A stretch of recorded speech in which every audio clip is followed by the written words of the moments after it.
በታሪክ ትልቁ ሶላተል ጀናዛ ሱልጣን ሱለይማን አልቃኑኒ ከዕለታት በአንዱ ሌሊት አንድ ህልም አዩና ተደናግጠው ከእንቅልፋቸው ተነሱ። የቅርብ ዘመዳቸውን ተጣርተው ፈረስ እንዲያዘጋጅላቸውና ሲነጋ ጎዳና ላይ ወጥተው የህዝቡን የቀን እንቅስቃሴ ማየት እንደሚፈልጉ ማስረዱት። ከነጋ በኋላ በተዘጋጀላቸው ፈረስ ብቻቸውን ጎዳና ላይ በመውጣት የህዝቡን እንቅስቃሴ መቃኘት ጀመሩ። በዚህ መካከል አንድም ሰው ያልተከተለው አንድ ጀናዛ በጎዳና ላይ ሁለት ሰዎች ብቻ ወደ መቃብር ሲወስዱ ተመለከቱ።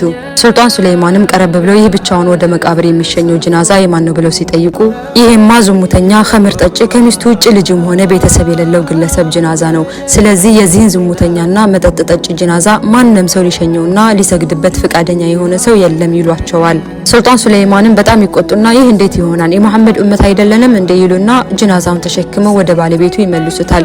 እዛም እንደደረሱ ባለቤቱ እጅግ አዝና ታነባለች። ሱልጣን ሱለይማንም በመገረም እንዴት እንደዚህ ታለቅሻለሽ? ባለቤቴ ዝሙተኛ ጠጭ አልነበረም እንደ ይሏታል።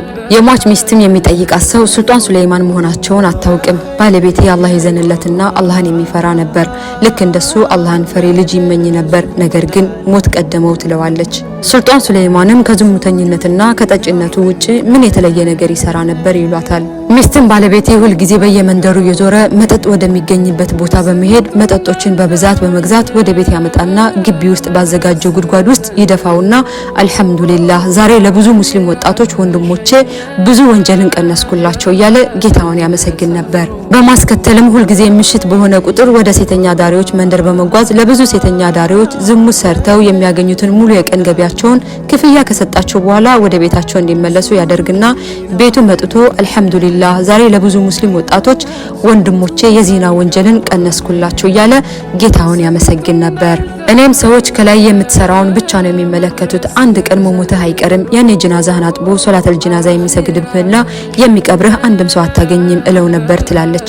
እሱም እየሳቀ ጀናዛዬን ሱልጣን ሱለይማን አጥቦ በጀናዛዬ ላይም ሱልጣን ሱለይማን ከነሰራዊቱ ከነ ሚኒስትሮቹና ከተላላቅ የሀገሪቱ ሸኾች ጋር በመሆን የሀገሪቱ ሁሉ ሙስሊሞች ሲሰግዱብኝ ታያለሽ እያለ ይነግረኝ ነበር በማለት የባሏን ህይወት ታሪክ አጠገቧ ለቆመው ሰው ተነግረዋለች።